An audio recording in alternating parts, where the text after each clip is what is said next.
Hey everyone, Topher here. I just wanted to make a quick video. This one is called Mania on the Horizon.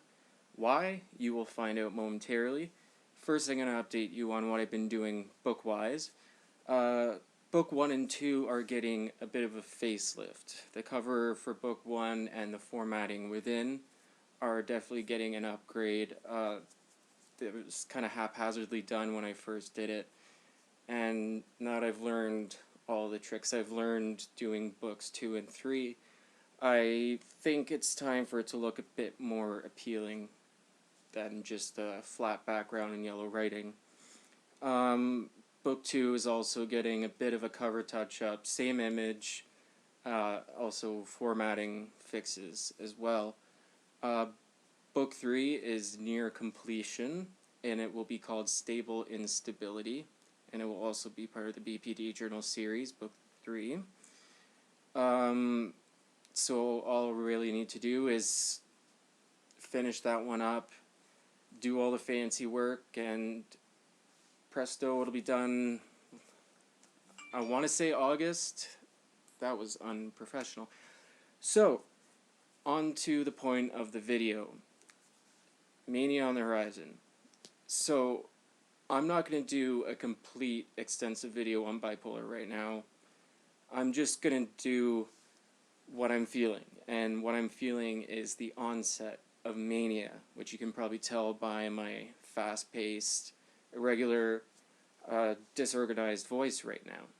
So, there are two types of mania. There's mania, and there's hypomania. Regular mania is found in bipolar 1, and it is a lot more intense than hypomania. It can last a week or more. It's abnormal, heightened energy, physically and psychologically. You have these feelings of grandiosity, impulsivity, and often they can require hospitalization. Luckily for me, relatively speaking, I have bipolar 2. So that means I get hypomania, which means it's a milder form of mania. And that is found in bipolar 2. So you find an increase in energy as well, and hospitalization is not usually required for that, due to the severity level being far less.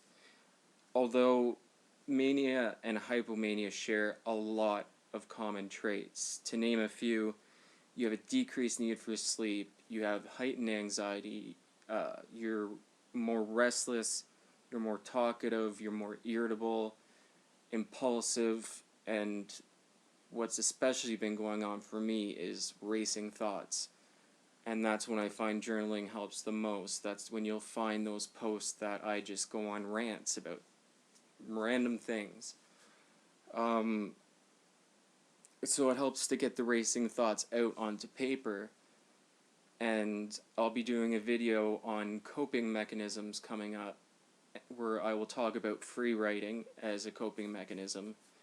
And that's really just writing out everything that is in your mind, not worrying about punctuation or grammar or even spelling.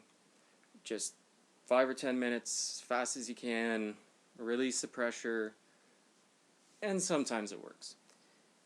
So, the way I know my mania is coming is I can first feel it psychologically, and then I start to feel it physically.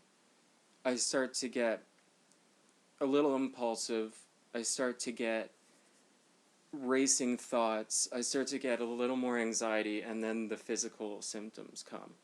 So I'll get the anxious heartbeat, I'll get the feeling sometimes that there's bugs crawling under my skin. It is the absolute worst if you've ever experienced it. I feel your pain. So I know that I'm in for it. So I always like to find the silver lining in things. That's a recent development if you've read my work. So the silver lining is my dishes are definitely going to get done. The house is definitely going to get clean ish, if I can keep my attention for that long.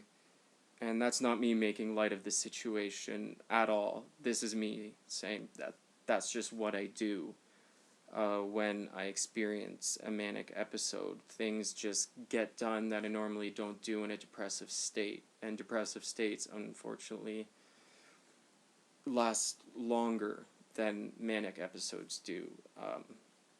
Episodes of mania can last more than a week. Hypomania, I've had episodes as long as 2 weeks, as short as just a few days, so you never really know what's coming, and that's part of the anxiety of it.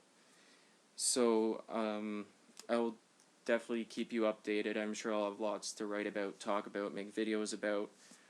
Um, if it's getting to be too much, you can definitely comment below. But in the meantime, I hope you really are finding these videos helpful. And if you have any suggestions for anything you'd like to hear, any questions you have that you think I can answer about mental health, about stigma, about things you've read in my book, burning questions about anything, really, I'm literally an open book. So feel free to post the questions and I will address them. And again, I just want to thank you so much for your continued support. I never in a million years thought I'd get to where I am.